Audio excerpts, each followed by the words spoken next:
असम नाज़रीन, बरकत से मुखातिब है। इंडिया और पाकिस्तान के फौजी हुकाम इस वक्त आपस में गुफ्तगू और बातचीत कर रहे हैं। जब आप वीडियो देख रहे हैं नाज़रीन, बैन अक़वामी तौर पर लिखा जा रहा है कि इंडिया और पाकिस्तान का जब कॉन्फ्लिक्ट था तो उस दौरान इंटेलिजेंस क्या थी, यानी खुफिया इदारे रिपोर्ट क्या कर रहे थे, कौन भागा, कौन किसने हेड़ा बनकर पेड़ा खाया, किसने मोदी को बताया कि भाई मारे जाओगे, यहां पर तबाही होने वाली है, और किसने यह भी बता दिया कि शायद ये इस खित्ते का कब्रिस्तान बनने वाला है, जो कुछ पाकिस्तान आपके साथ करने वाला है।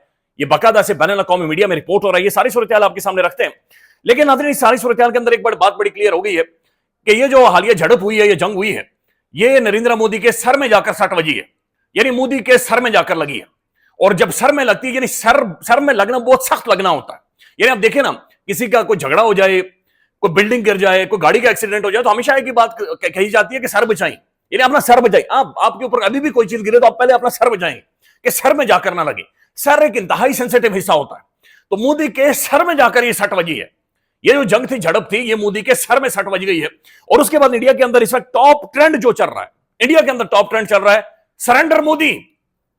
मोदी सरेंडर कर गया है, यानी मोदी जो धोती उठाकर सारी दुनिया का थानेदार बनने की कोशिश कर रहा था, थानेदार साहब को कहा जा रहा है कि थानेदार साहब सरेंडर करें। अब सरेंडर कर गए हैं थानेदार साहब। आपने इंडिया को अमेरिका के सामने थाली में रखकर बेच दिया है। यानी हम तो चले, हमारा प्राइम मिनिस्टर भी कहता है और बादरूस भी, हम तो मंगू हैं, हमारे पास है ही कुछ नहीं, हमारा वही उसे ही सलूट मारेंगे जो हमें पैसे देगा। अमेरिका जब तक पैसे दे रहा है तो हमारा बड़ा ताऊ है, और हम उसे उसी तरह से सलूट और प्रोटोकॉल देते हैं। जब पैसे नहीं देगा तो वो भी शायद मारा जाएगा, और ये एक रियलिटी है। यानी हमारी तो क्लियर कट पॉलिसी है, भाई हमारे पास धमड़ी नहीं है, माल नहीं है, पैसे दो सब, ये क्लियर, पैसे दो बस। IMF है, पैसे दो, यूरोपीय यूनियन है, पैसे दो, चीन है, पैसे दो, अमेरिका पैसे दो, दैट्स इट। इंडिया थानेदार बन रहा था। इंडिया ये कह रहा था कि नहीं, मैं थानेदार, मैं इस खित्ते का नया थानेदार हूं, मैं यहां का इजराइल हूं, मैं अमेरिका हूं, मैं नया अमेरिका बन गया। और मोदी वो चूड़ीदार पजामा पहन के और दुनिया के हर कोने में ऐसे करके वो कहे मैं थानेदार, मैं थानेदार, हिंदुत्व नजरिया थानेदार। और आखिरी टाइम में जाकर वो बाकायदा हिंदुत्व नजरिए की वो जो किताब है इनकी, उसके अंदर अपना नाम लिखवाना चाह रहा था। वहां पर जाकर बिल्कुल आखिरी लम्हे पर जाकर मोदी के सर में ये जो सट बजी है। उसके बाद इंडिया के अंदर ये कहा जा रहा है कि नरेंद्र मोदी इस्तीफा दे, फौरी तौर पर इस्तीफा दे। और जो विपक्षी दल है इंडिया के अंदर, एक तो ये इंडियन खबरें सुन सुनकर युद्ध, विपक्षी दल, ये सारी चीजें याद हो गई हैं। तो जो विपक्षी दल है यानी अपोजिशन है, वो ये कह रही है कि चूंकि मोदी युद्ध हार गया है, लिहाजा युद्ध हारने के बाद सबसे पहले मोदी इस्तीफा दे। उसके बाद जो उनका नेशनल सिक्योरिटी एडवाइजर है अजीत डोवल, अगेन पागल साइकोपैथ, ये इस्तीफा दे।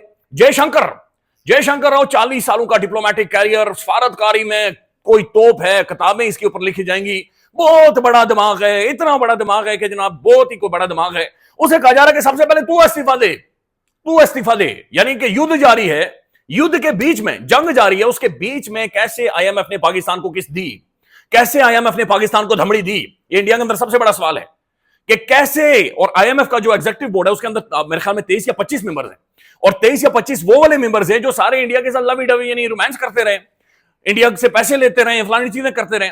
वो ये पूछ रहे हैं कि तू इतना बड़ा तोप था जयशंकर साहब, तू ये कह रहा है कि तू डिप्लोमेसी का कोई हीरो है, इस दौरान इंडिया पाकिस्तान को कैसे IMF ने पैसे दे दिए। उसके बाद Rajnath Singh defence minister India का, उससे भी कहा जा रहा है कि लाले तू भी इस्तीफा। तो ये पूरा जो नेक्सस था हिंदुत्व नजरिए का, ये पूरा नेक्सस कोलैप्स कर गया है। ये जो हंडिया थी, ये जो हंडिया जिसके अंदर ये 4, 5, 8 लोग बैठे हुए थे, ये टूट गई है। और पहली दफा इंडियन को अपने फौजी उतारने पड़े कि जनाब फौज आकर इंडिया की प्रेस कॉन्फ्रेंस करे, और उनके चेहरे भी यानी अजीबोगरीब से पीछे था, ये पीछे ठीक थे, ये बैकग्राउंड में ठीक थे, जिस तरह से ये सामने आए। नाज़रीन, इंडिया और पाकिस्तान की जो सूरत हाल हुई है, इसको समझने के लिए सबसे पहले आप ये देखें कि थानेदार, बड़े थानेदार ने क्या बातचीत की, और वो डोनाल्ड ट्रंप है। डोनाल्ड ट्रंप के ट्वीट को दोबारा से प्राइम मेहरबानी खोलें और दोबारा से इसे समझें, और आपको अंदाजा हो जाएगा कि ट्रंप असल में क्या कह रहा है, और उसी के अंदर सारी चीजें छुपी हुई हैं। डोनाल्ड ट्रंप सबसे पहले यह कह रहे हैं कि मैं बड़ा प्राउड महसूस करता हूं कि मैंने इंडिया एंड पाकिस्तान को एक नुक्ते के ऊपर लेकर आ गया हूं कि जहां पर सीज फायर हो गया है। उसके बाद वो कहता है कि अगर ये सीज फायर पर ना आते तो मिलियंस ऑफ लोगों की जाने जानी थी। उसके बाद वो कहता है कि I am proud that the US was able to, ये हिस्टोरिक डिसीजन हमने दिया है, और एक हिस्टोरिक फैसला मेरी तरफ से हुआ है, या मेरी काबीना की तरफ, या मेरी एफर्ट की तरफ से, कि मैंने ये सीज फायर करवा दिया है।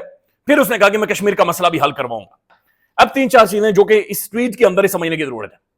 इंडिया इस खत्ते के अंदर अपना कंपैरिजन कभी भी पाकिस्तान के साथ नहीं चाहता था। इंडिया कहता था कि पाकिस्तान और इंडिया को एक ब्रैकेट में ना देखें, इंडिया को और चाइना को देखें, इकोनॉमिक माइट को देखें, हमारी मिलिट्री पावर को देखें, हमारे राफेल को देखें, हमारे S-400 मिसाइल सिस्टम को देखें। एप्पल इंडिया के अंदर आ रही है, अमेरिका आकर वहां पर कर रहा है, मोदी इधर जा रहा है, कभी उसको जफ्फी डाल रहा है, कभी उसको जफ्फी डाल रहा है। मोदी ये इंडियन यानी पिछले 8-10 सालों से ये था कि हमारा कंपैरिजन चीन के साथ होना चाहिए, इंडिया और चीन होना चाहिए। ट्रंप दोबारा से इन्हें इंडिया और पाकिस्तान यानी उसी लाइन में लेकर आ गया जिसमें हम मंगू खड़े हैं, उसी लाइन में इंडिया को भी खड़ा कर गया, नहीं तुम भी मंगू के साथ खड़े हो, यानी हमारे साथ इंडिया को दोबारा से ट्रंप के ट्वीट ने ग्लोबल स्टेज के ऊपर अगेन जो बैलेंस ऑफ पावर हुई है उसमें इंडिया और पाकिस्तान एक दफा फिर आमने सामने बिल्कुल बराबरी की सतह के ऊपर आकर खड़े हो गए।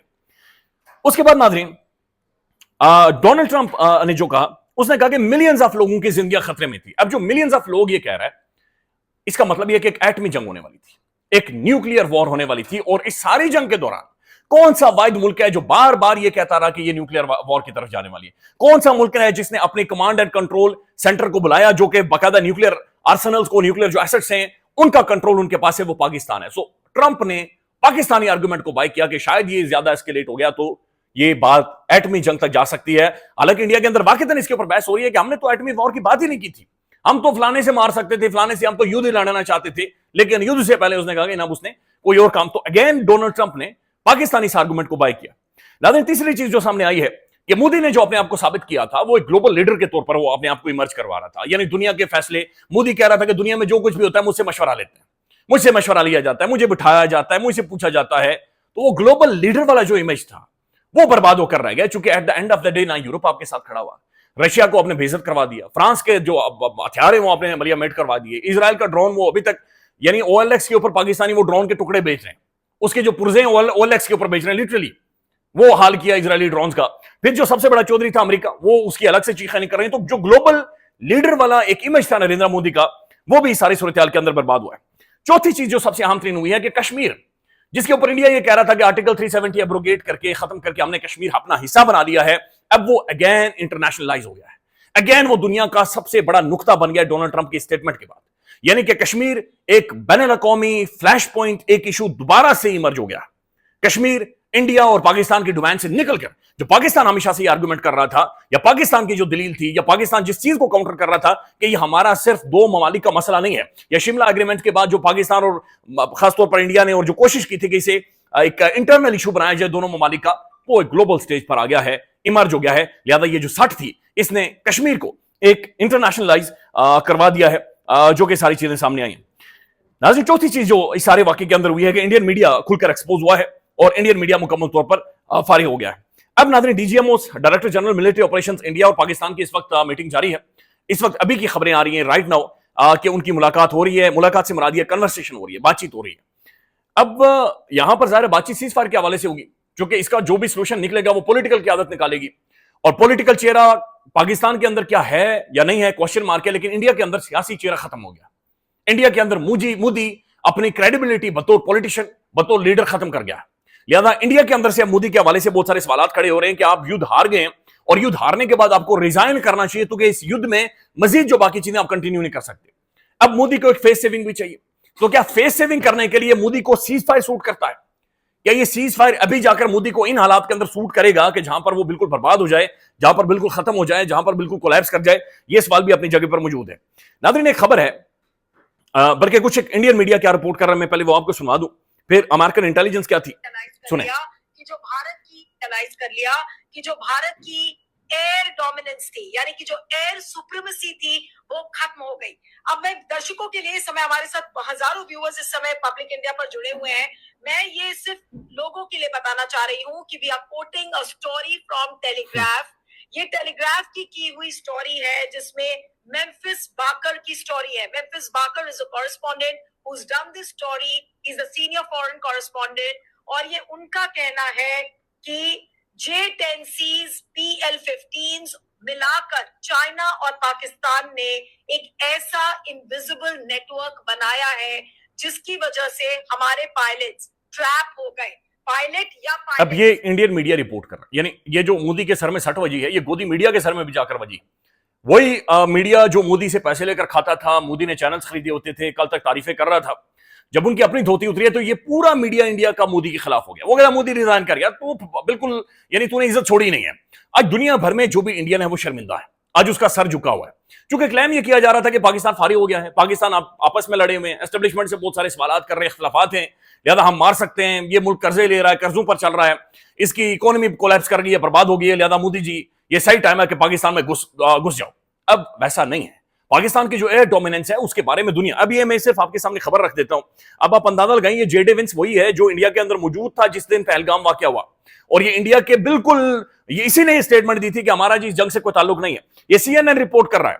JD. Vance called prime minister Narendra Modi to encourage cease fire talks after receiving alarming intelligence. JD. Vance यानी अमेरिकी नायब सदर ये कह रहा है कि उसने मोदी को फोन किया और फोन करके कहा प्रवा पीछे हट जा, मारा जाएगा, चूंकि जो अलार्म इंटेलिजेंस मिल रही है, खुफिया इदारों की रिपोर्ट मिल रही है, वो ये बता रही है कि ये घुसने वाले हैं। ये भाई आगे ही रोटी नहीं इनसे पूरी हो रही थी, ये तो किन के माथे लग गया है, ये आपस में लड़े हुए थे, कपड़े इन्होंने फाड़े हुए थे, इन्हें मीटर घुमा हुआ था, ये किधर तू जा रहा है। अब वाकई CNN रिपोर्ट कर रहा है, a core group of the top US officials, including Vice President J.D. Vance, Secretary of the State, and the interim National Security Advisor Marco Rubio, had been closely monitoring the escalating conflict between India and Pakistan. बड़े closely सारे मामलात को देख रहे थे। While they वो कहते हैं, while they declined to describe the nature of the information, citing its sensitivity, they said it was critical in persuading the three officials that the US should increase its involvement.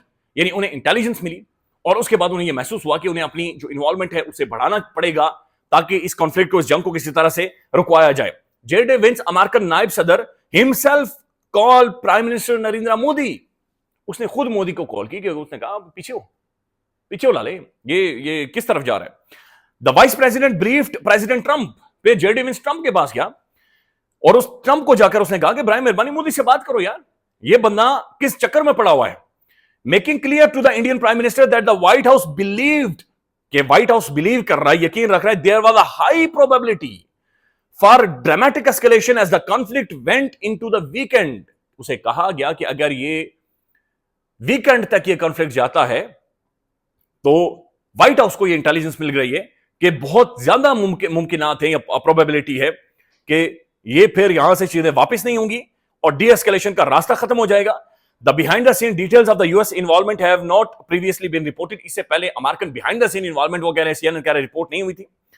At this point, the US believed that the nuclear armed neighbors were not talking and it need to get them back to the bargaining table. Vance also outlined to the Modi a potential off-ramp that the US understood the Pakistanis would be amenable to. The officials said they would not offer the details.